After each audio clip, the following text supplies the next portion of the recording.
नमस्कार, देवभूमि एक्सप्रेस में आपका स्वागत है। मैं हूं आपके साथ दीपक भदौरिया। खबर देहरादून से है, जहां पर शिक्षा मंत्री अरविंद पांडे ने राज्य के स्कूलों में छात्र संख्या बढ़ने का दावा किया है। उन्होंने कहा कि वर्तमान में हजारों की संख्या में सरकारी स्कूलों में छात्रों की संख्या बढ़ी है। छात्र संख्या बढ़ने की वजह बताते हुए उन्होंने कहा है कि अब एनसीईआरटी की किताबें लागू होने के बाद एक जैसे शिक्षा सरकारी और प्राइवेट स्कूलों में दी जा रही है, जिससे अभिभावकों में भी सरकार के प्रति विश्वास पैदा हुआ है। हमने सीबीएसई बोर्ड की मान्यता दिला दी, अपने अटल उत्कृष्ट विद्यालय बना के इंग्लिश मीडियम पढ़ाने वाले अध्यापकों की तैनाती कर दी और स्क्रीनिंग टेस्ट हमने बकायदा कराया बोर्ड के माध्यम से और योग्य शिक्षकों की तैनाती की है। आम जनता ने दोबारा सरकारी सिस्टम पे विश्वास करना चालू किया है, जिसका प्रमाण है। कुमाऊं के बाद अब गढ़वाल में भी कांग्रेस परिवर्तन यात्रा करने जा रही है। हरिद्वार की रानीपुर विधानसभा में यात्रा की तैयारी को लेकर कांग्रेस कार्यकर्ताओं ने बैठक करके यात्रा को सफल बनाने पर चर्चा की। इस दौरान कांग्रेस के प्रदेश सचिव महेश प्रताप राणा ने बताया कि 18 सितंबर से हरिद्वार में हर की पौड़ी से इस यात्रा की शुरुआत होगी। हरिद्वार जिले के सभी 11 विधानसभाओं में यात्रा निकाली जाएगी। पूर्व सीएम हरीश रावत, प्रदेश अध्यक्ष गणेश गोंदियाल और कांग्रेस प्रभारी देवेंद्र यादव समेत कई बड़े नेता इस यात्रा में शामिल होंगे।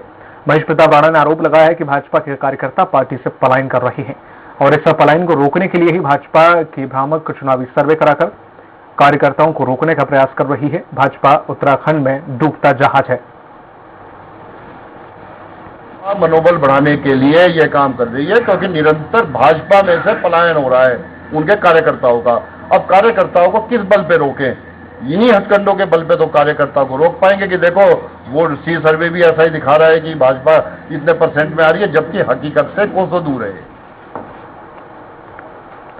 देहरादून की पुरोला सीट के कांग्रेस के विधायक राजकुमार बीजेपी में शामिल हो गए हैं।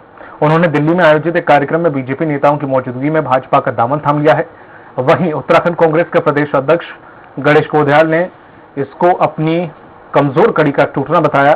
कांग्रेस अध्यक्ष गणेश गोंदियाल ने कहा है कि पुरोला विधायक की क्षेत्र में क्या स्थिति थी ये सभी को पता है। ऐसे में उन्होंने खुद संगठन को छोड़कर सही काम किया है। अब कांग्रेस अपनी जमीन से जुड़े उम्मीदवार को टिकट देकर एक सीट पक्की तय करने का काम करेगी। विधानसभा क्षेत्र के तमाम जो नेता हैं वो हमारे वरिष्ठ साथियों के साथ, वरिष्ठ हमारे नेताओं के साथ संपर्क उन्होंने किया और कोई भी स्थान रिक्त नहीं होता, उस स्थान की पूर्ति होती है। और मुझे खुशी है इस बात की कि जो स्थान कांग्रेस पार्टी में रिक्त हुआ है उसकी पूर्ति बहुत मजबूती के साथ। खबर पिथौरागढ़ से है। मंडी परिषद के अध्यक्ष ने 2022 में होने वाले विधानसभा चुनाव में 60 विधानसभा सीटों पर भाजपा की जीत का दावा किया है। उन्होंने कहा है कि राष्ट्रीय अध्यक्ष के द्वारा दिए गए लक्ष्य को हासिल करने में पूरा संगठन जुट गया है। उन्होंने कहा कि कार्यकर्ता सरकार की योजनाओं को जनता तक पहुंचाने का काम कर रहे हैं ताकि भाजपा को चुनाव में भारी जीत मिल सके। सभी विधानसभाओं में मेरा जाना हुआ है, धारचूला ड्यूटी है। आज पिथौरागढ़ में हूँ, कल गंगोली हाट जाऊंगा, फिर उसके बाद बागेश्वर की दोनों विधानसभाओं में जाऊंगा। हमारे सभी वरिष्ठ नेता गण सभी विधानसभाओं में जा रहा हूँ, कार्यकर्ताओं से बातचीत करके जो भी हमने काम किया इन 4.5 वर्षों की हमारी सरकार ने, उन सभी कामों को लेकर हमने उनसे निवेदन किया, उन सब कामों को लेकर वो जनता के बीच में जाए और जो राष्ट्रीय अध्यक्ष जी का निर्देश हुआ है, एक लक्ष्य जो हमको गोल मिला है, उस गोल की हम प्राप्ति हो, इस कारण से हम सभी लोग विधानसभाओं में जाए। खबर देहरादून से है, जहां पर निर्दलीय विधायक प्रीतम पवार के बीजेपी का दामन थामने के बाद अब कांग्रेस प्रदेश अध्यक्ष गणेश गोंदियाल ने सवाल खड़े करते हुए कहा है कि प्रीतम पवार यूकेडी के बड़े नेताओं में से एक थे जो स्वर्गीय इंदिरामणि बडोनी की विचारधारा पर काम करते थे, लेकिन उन्होंने इंदिरामणि बडोनी सिद्धांतों से हटकर बीजेपी के साथ कॉम्प्रोमाइज करने का काम किया, जो सही नहीं है। उन्होंने कहा कि कांग्रेस की विचारधारा कुछ हद तक इंदिरामणि बडोनी से मिलती थी, ऐसे में उनका बीजेपी में जाने का निर्णय समझ से परे है। मैं समझता हूं कि इंदिरामणि बडोनी जी की भावनाएं, उनके विचार हमारी पार्टी कांग्रेस से बहुत नजदीक थी, लेकिन अब प्रीतम पवार जी ने निर्णय किया है तो ये उनकी इच्छा है, मैं उसका कुछ नहीं कहना चाहता। लेकिन कहीं न कहीं इंदिरामणि बडोनी जी के विचारों से और उनकी जो थीम थी, उनके जो रास्ते थे, उन रास्तों से हमारे भाई ने कहीं न कहीं कॉम्प्रोमाइज। हरिद्वार में शंकराचार्य परिषद के अध्यक्ष आनंद स्वरूप महाराज ने सरकार से उत्तराखंड को देश की आध्यात्मिक राजधानी घोषित करने और तत्काल चारधाम यात्रा शुरू करने की मांग की। उन्होंने कहा कि उत्तराखंड सनातन धर्म का देवालय है, इसलिए उत्तराखंड में गैर हिंदू धर्म के लोगों के प्रवेश पर भी प्रतिबंध लगाया जाए। सरकार को इसके लिए ऑर्डिनेंस लाना चाहिए और यदि सरकार इसके लिए ऑर्डिनेंस नहीं लाती है तो वो आगामी चुनाव का बहिष्कार करेंगे। उन्होंने कहा कि चारधाम यात्रा से आस्था ही नहीं, लोगों की रोजी रोटी भी जुड़ी है। यदि जल्द ही सरकार चारधाम यात्रा शुरू नहीं करती है तो आगामी चुनाव में उसे इसका खामियाजा भुगतना पड़ेगा। हिंदुओं का देवालय है, मंदिर है, पूजनीय स्थल है, इसलिए उसमें गैर हिंदुओं का प्रवेश वर्जित हो और इसका एक ऑर्डिनेंस सरकार तत्काल ले आए। चारधाम यात्रा हमारा कहना है कि इसमें न्यायालय को भेजा हस्तक्षेप नहीं करना चाहिए, सरकार को तत्काल चारधाम यात्रा शुरू करना चाहिए। यदि चारधाम यात्रा शुरू नहीं होगी तो इसका दुष्परिणाम सरकार को आने वाले चुनाव में भुगतना पड़ेगा।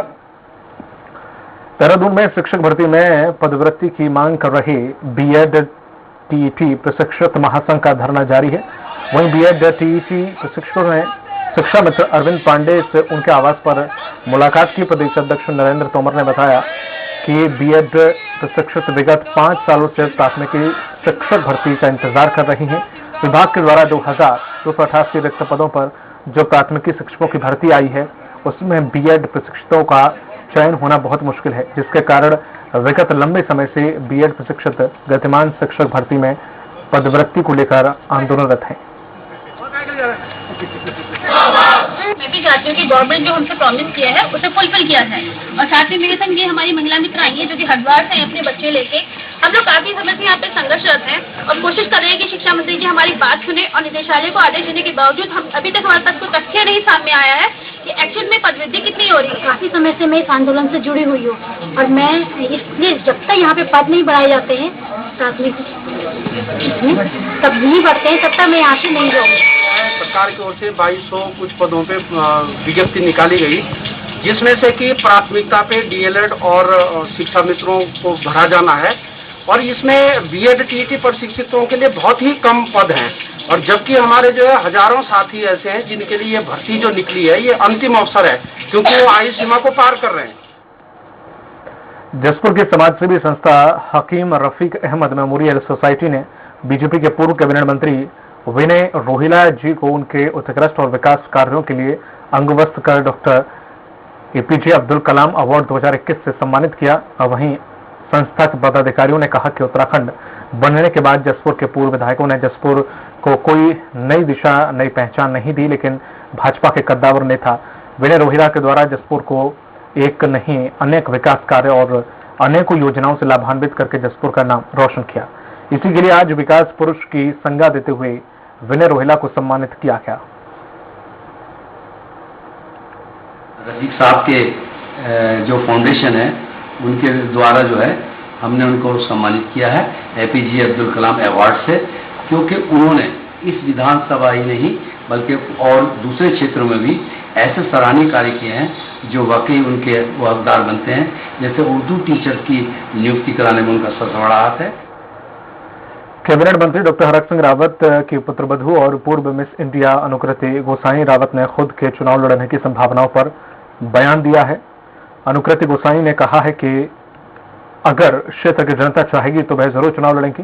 गोसाई ने कहा कि इलाके में सड़क, पानी और बिजली की काफी समस्याएं बनी हुई हैं और समाज की बड़ी संख्या में महिलाएं उनसे जुड़ी हुई हैं। हालांकि यह और बात है कि अनुकृति गोसाई के चुनाव लड़ने से भाजपा विधायक दिलीप सिंह रावत के लिए मुसीबत खड़ी हो सकती है।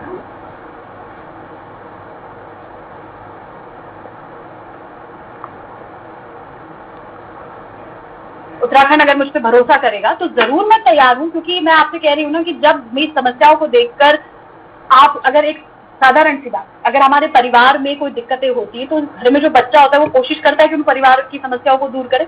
अगर उसको मौका मिलता है तो अपनी आर्थिक मजबूती को ठीक करने में काम करता है, उसको मौका मिलता है अपने परिवार को वो वेलबींग के लिए काम करता है। तो अगर मुझे ऐसा भरोसा मेरे पे उत्तराखंड के लोग करेंगे तो जरूर मैं कोशिश करूंगी कि अपना बेस्ट देकर उत्तराखंड को मैं एक बेहतर सिचुएशन में। मैं ये सोचता हूँ कि अब ठीक है कि भाई वो काम कर रही है, सामाजिक क्षेत्र में काम कर रही है, तो कल क्या परिस्थितियां बनती है वो तो कल के निर्भर करेगा।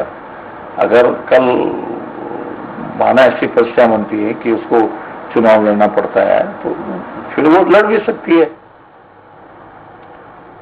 हरिद्वार में विकासखंड बहादुराबाद के सभागार में ग्राम विकास अधिकारी एसोसिएशन की बैठक हुई।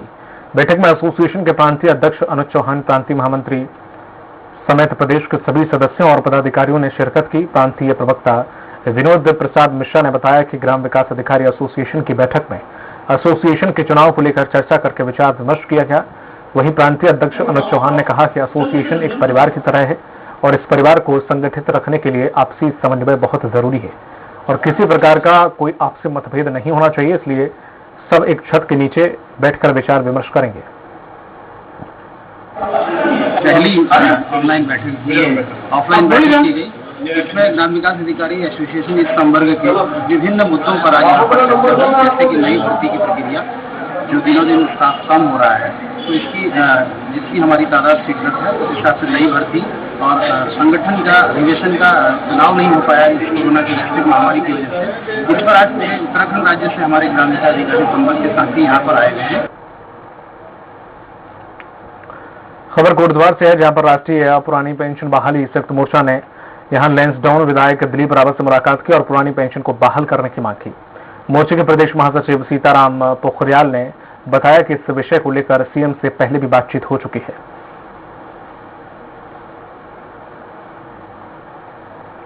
ज्ञापन का कार्यक्रम जो लगातार हमारे 70 विधायकों और चाहे माननीय मुख्यमंत्री और चाहे कोई माननीय मंत्री सबको ज्ञापन दिया गया है और बड़ा निराशा भी हमको हो रही है कि आज अभी भी सरकार हमारे पुरानी पेंशन को लेकर गंभीर नहीं है। आपको अवगत कराना है कि जहां एक दिन के विधायक और एक दिन का सांसद पुरानी पेंशन व्यवस्था के लिए अधिकारी है, वहीं 30 या 35-40 साल सर्विस के बाद हम कर्मचारियों को बिना पेंशन के सेवानिवृत्त होना पड़ रहा है। तो ये सरकार निश्चित रूप से बहुत हम लोगों का शोषण करने की ओर है। हमारे कर्मचारियों को जो है पेंशन की व्यवस्था होनी चाहिए और मैं भी अपने उत्तराखंड सरकार से निवेदन करूंगा कि वो जो है इसको पूर्वता इस पेंशन व्यवस्था को रखी जाए।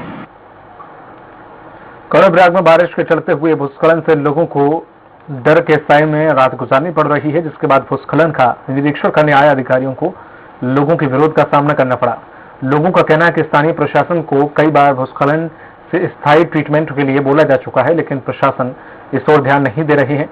यदि जल्द ही भूस्खलन रोकने के लिए कोई प्रयास नहीं किए गए तो उग्र आंदोलन किया जाएगा। लेकिन आज तक इसका कोई ट्रीटमेंट नहीं हो पाया।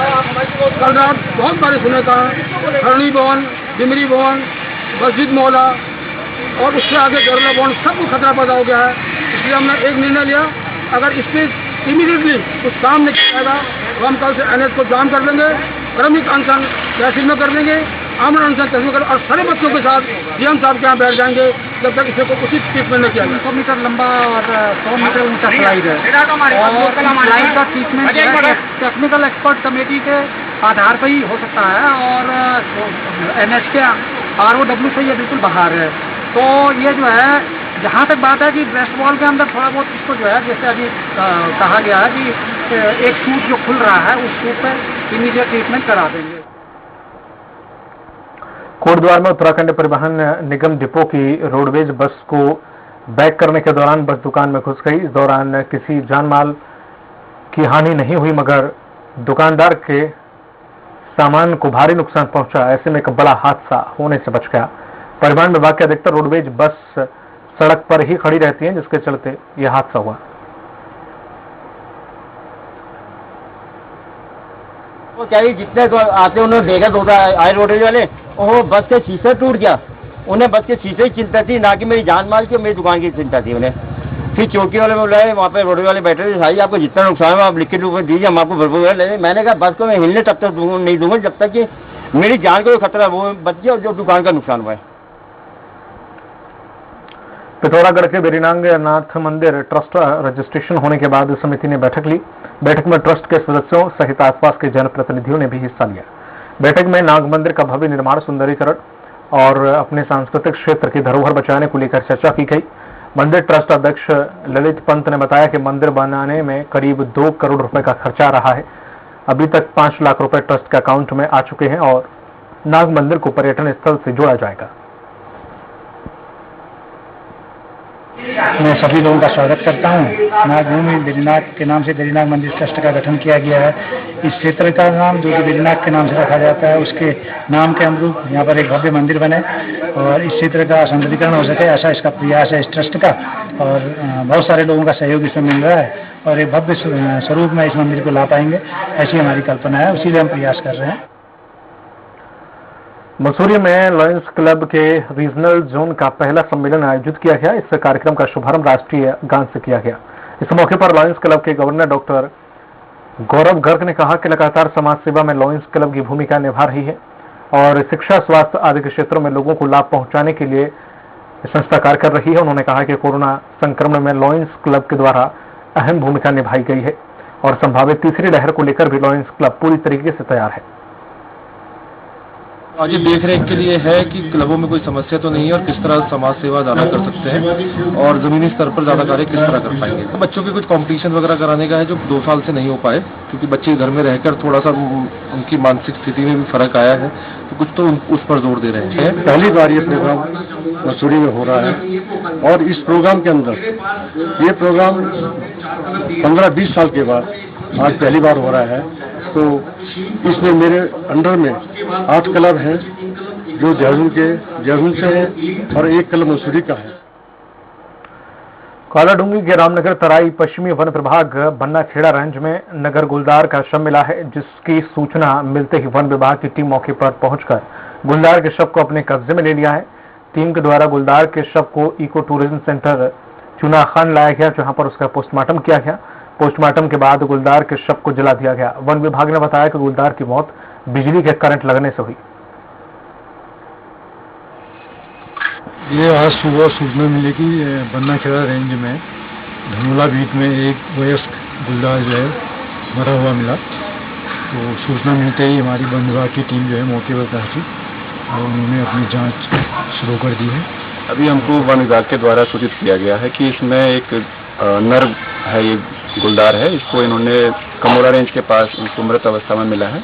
निरीक्षण करने पे हमको ये इसके बारे में जानकारी प्राप्त हुई है कि इसको बिजली के तार से करंट लगा है, जो कि इसके बाईं आंख के पास एक 4 सेंटीमीटर का घाव भी देखा गया है और संभवतः वो बिजली के तार को छूने से इसको मिला है।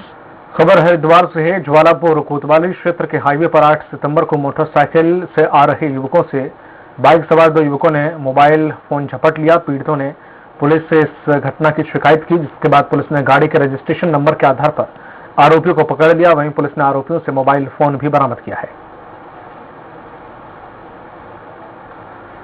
पिथौरागढ़ के मोस्टमानू मेले का आयोजन किया गया है। मेले में बड़ी संख्या में लोगों ने भाग लिया और भगवान इंद्रदेव से इलाके में बारिश होने की कामना की। लोगों ने मोस्टाव देव की पूजा अर्चना करते हुए डोले को उठाया, तो वहीं बड़ी संख्या में युवाओं ने पत्थर को भी उठाने की कोशिश की और अपनी मनोकामना पूरी करने की मोस्टा देव से प्रार्थना की। मेले में आके काफी अच्छा लग रहा है। बहुत साल से मैं भारी नौकरी कर रहा था, लेकिन इस साल वर्क फ्रॉम होम के चक्कर में खड़े हैं तो मेले में घूमने का मौका मिला है और काफी अच्छा लग रहा है यहाँ पे, क्योंकि यहाँ पर नज़ारे भी काफी अच्छे हैं और ये मेला हमारी सांस्कृतिक धरोहर है, तो काफी अच्छा लग रहा है। 7-8 साल से मैं रेगुलर आ रहा हूँ। इस प्रकार 2 साल से मेला नहीं हुआ और पहले इस मेले में काफी भीड़ हुआ करती थी। इस साल भीड़ पिछले सालों की अपेक्षा काफी कम है और लोकल के लोग आए हैं, बाजार के लोगों की तादाद में थोड़ी कमी आई है। का मंदिर है जिनको ममता देखता कहते हैं और उनके साथ पंचकोश से जुड़ता है। वाला ये ममता देखता है, बाबा जी है, माता जी है, पशुपतिनाथ है, महाकाली जी। पंचकोश के सबसे बड़े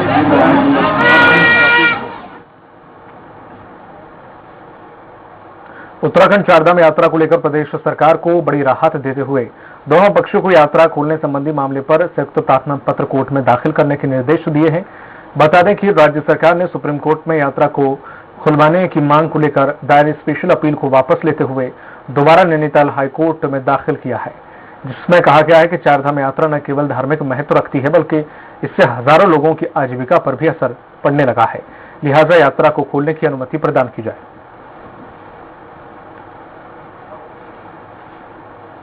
खबर रसकत से है, जहां पर किसान आंदोलन 10वें महीने में प्रवेश कर चुका है, लेकिन अभी तक किसानों की समस्याओं का हल नहीं निकला।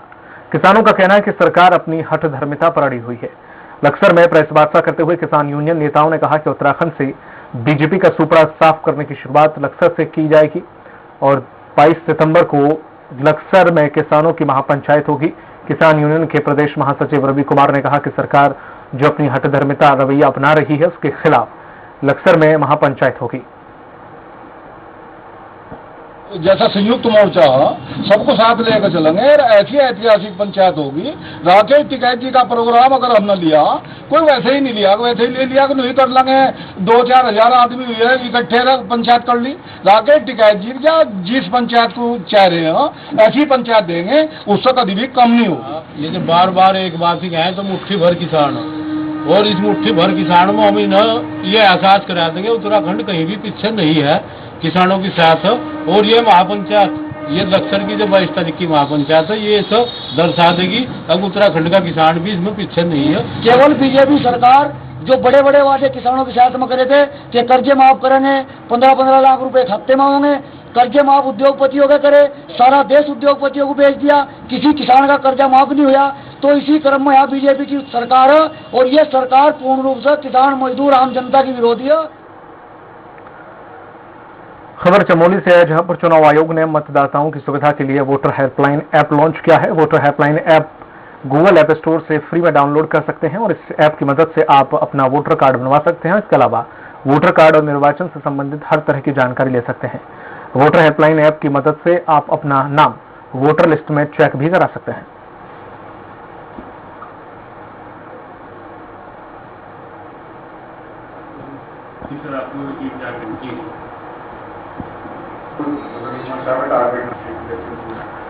खबर काशीपुर से है, जहां पर रुद्रपुर में कांग्रेस नेता नंदलाल ने आम आदमी पार्टी का दामन थाम लिया है। पार्टी में शामिल होने के बाद काशीपुर स्थित आम आदमी पार्टी कार्यालय में उनका बैंड बाजे के साथ आप कार्यकर्ताओं ने स्वागत किया। बता दें कि बीते दिनों रुद्रपुर में कांग्रेस के पूर्व मेयर प्रत्याशी एवं कांग्रेस के प्रदेश सचिव रहे नंदलाल ने अपने सैकड़ों समर्थकों के साथ दिल्ली स्थित आपके राष्ट्रीय कार्यालय में डिप्टी सीएम मनीष सिसोदिया के समक्ष आम आदमी पार्टी में शामिल हुए थे।